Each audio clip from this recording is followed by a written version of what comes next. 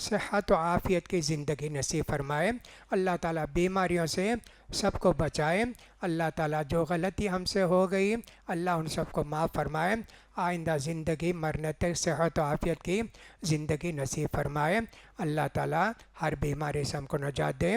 اقول قولی ھذا واستغفر اللہ لی ولکم ولسائر المسلمین فاستغفروا انہ هو الغفور الرحیم۔